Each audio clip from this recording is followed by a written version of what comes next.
Welcome back to CV Moto Rock. Today we have a new segment called Bike Stories, where I interview riders as we explore the area around us.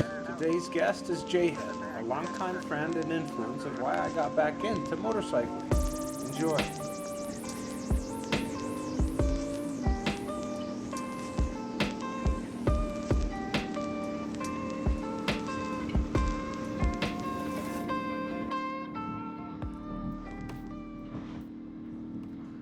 So, why don't you tell me, I guess, let's get to know you, Jhed. Why don't you tell me how you got into motorcycle riding? Well, I guess it all started when I was a baby. My dad was in the Air Force and he was stationed in Okinawa when my brother was born. I was just a toddler. Apparently I'd sneak out of the house and go find an old Honda motorcycle that was held up by ivy along some back wall somewhere and jump on it like I was riding it. Apparently no matter how much I got punished, I just couldn't keep away from the thing. Forgot about motorcycles for like 35 years. Then when I was 35 years old, was with my ex-wife, who was into motorcycles, been riding for a few years, and she just bought a Ninja 300 off of a friend of mine. So I figured, hey, I'd give the MSF course a shot and see what it was all about, and then kind of got hooked. Now I like going fast. I like going fast too. So, what bikes have you owned? I started on a 2007 Vulcan 500. I got a 2015 KTM Duke 390 and had a short couple months with a 2015 CBR 650F, and then for the last, I want to say 2 years now, maybe a year and a half, I've been on this 2002 Honda Hornet 919.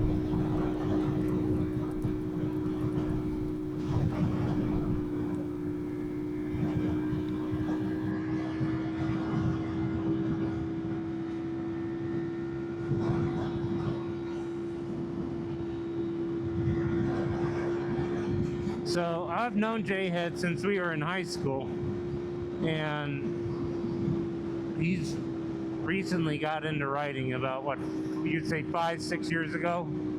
Yeah, this will be my 5th season. And he turned me on to something that I thought was a really good resource called Twist the Wrist 2.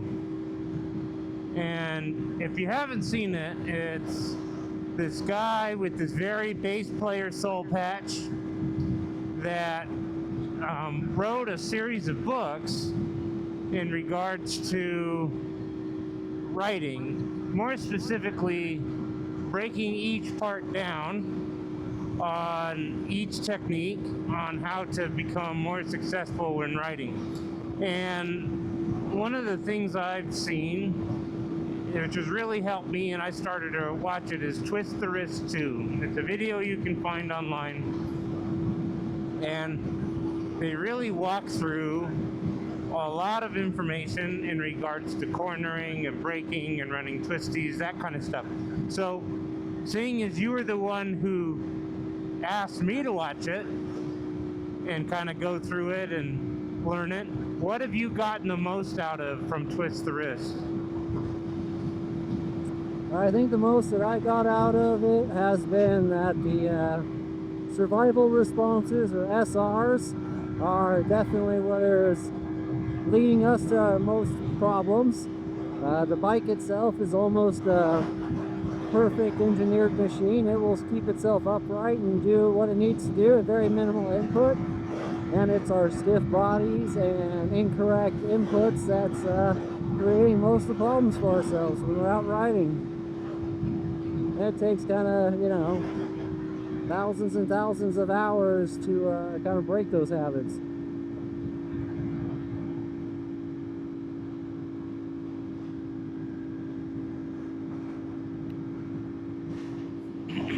Do you have any advice for new riders? Best advice for new riders, no matter what anyone tells you, a Super Sport 600 is not a good starter bike. Get something that's you can pick up because you're going to drop it. Watch as many resources as you can, get educated in the theory, take MSF courses, watch Moto Jitsu, Dan the Fireman, any other YouTuber that has a reputation for being safe and promoting safety and good technique. And you'll go forward.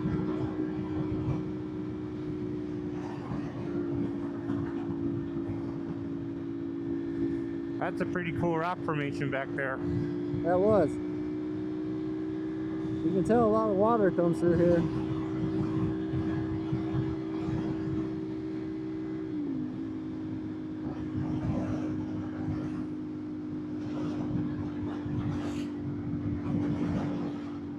Man, it's kind of windy today. Yep. Do you remember a time when you were riding that you had to ride in pretty bad weather? Oh yeah. Just a couple months ago.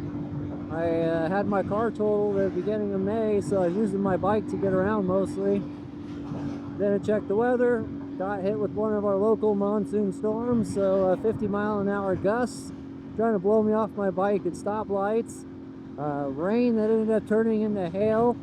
I ended up passing riders that were on the side of the road that had already given up trying to take shelter in whatever spindly tree they could find on the side of the road. And I had a cop follow me for a few miles, making sure I wasn't completely out of my mind, because I probably shouldn't have been riding in that kind of weather. But it was the only vehicle I had at the time. I wanted to get home and I pushed it. Would I do it again willingly? No, not if I didn't have to.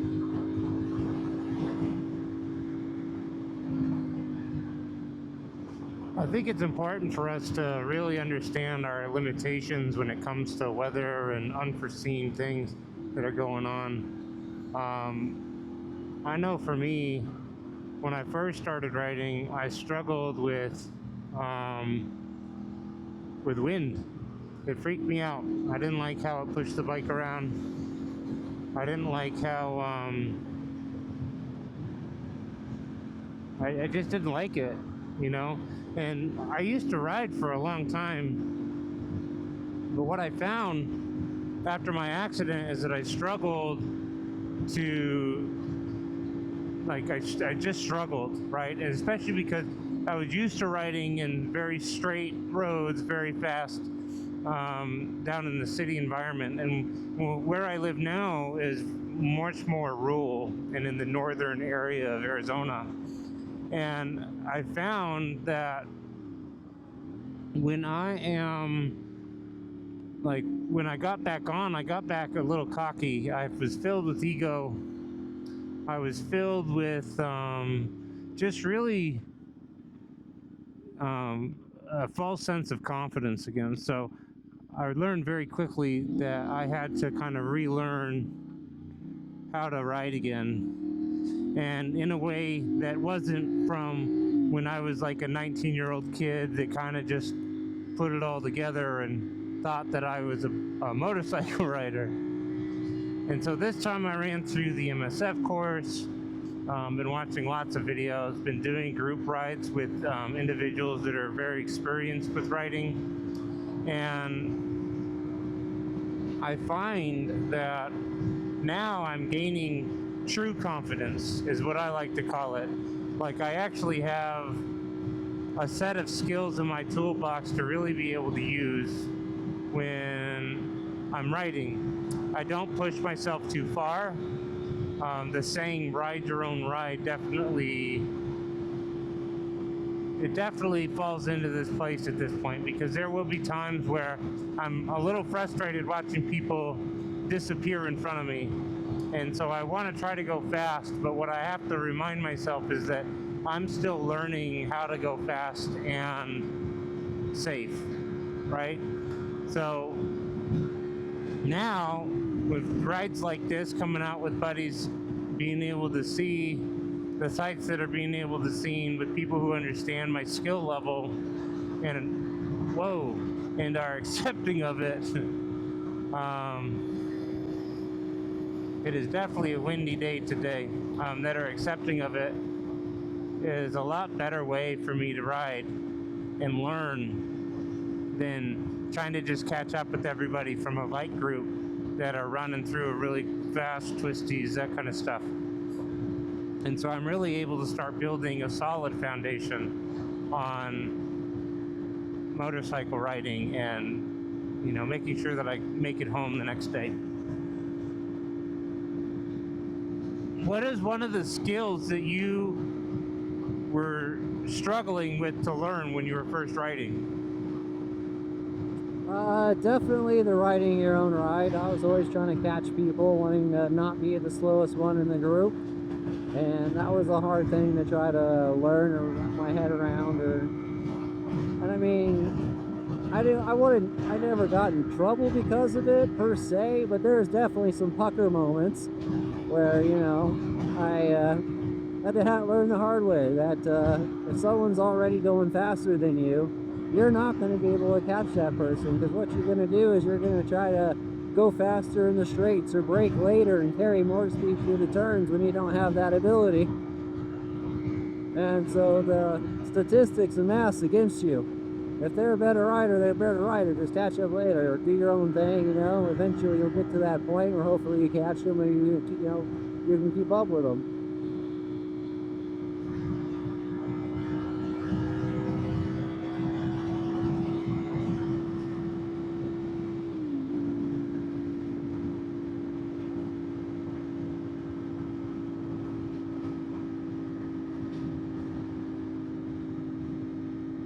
Yeah, and this is one of those stretches of road where you can definitely open it up.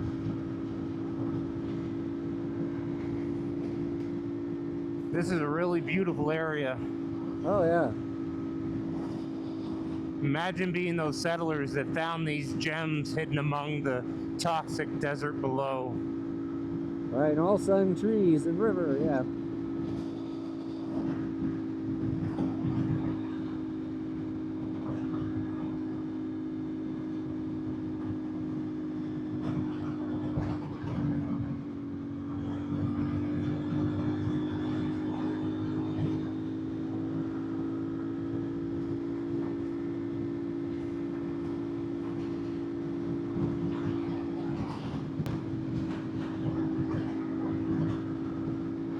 I'm always amazed at how quickly the landscape transitions from like lush forest green to like high desert to low desert. Within a matter of maybe 100 miles or so, you're able to go from like just the most beautiful mountainous areas to this barren wasteland.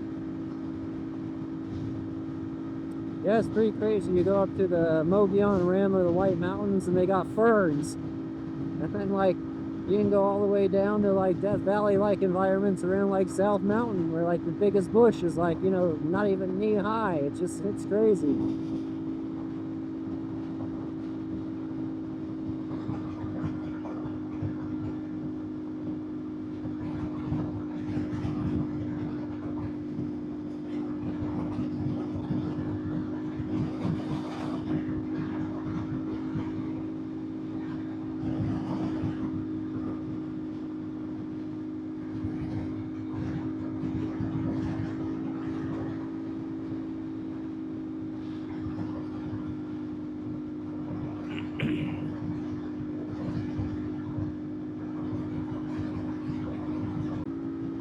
Man, I like that they repaved this. This is nice.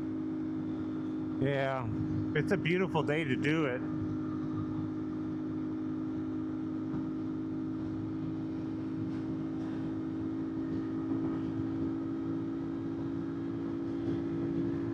We gotta get you a different cardo though. Yeah. Because it's in and out, in and out, in and out all the time. I rode with a few other guys and it's definitely not been the experience. So it's getting you something pop in there a little better. And I might actually be, because I don't like the volume level of mine. It's not very loud. Yeah, this is probably 5 years old now. Alright.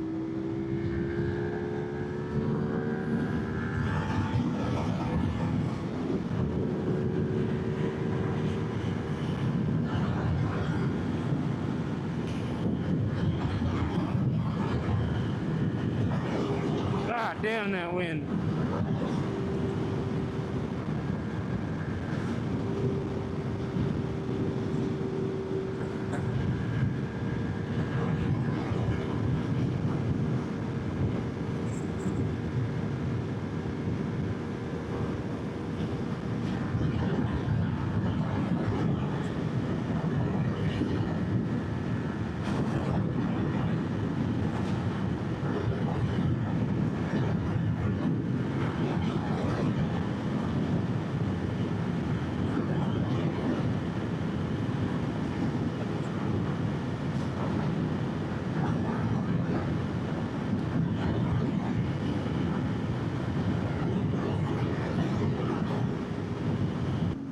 That was pretty intense.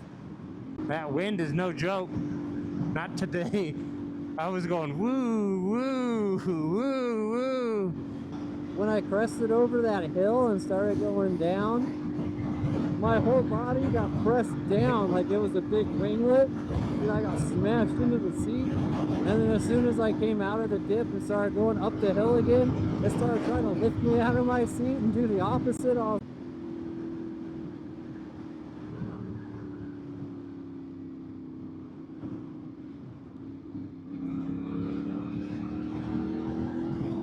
Go ahead. There used to be a smiley face car snake out here Yeah. before they repaved it all.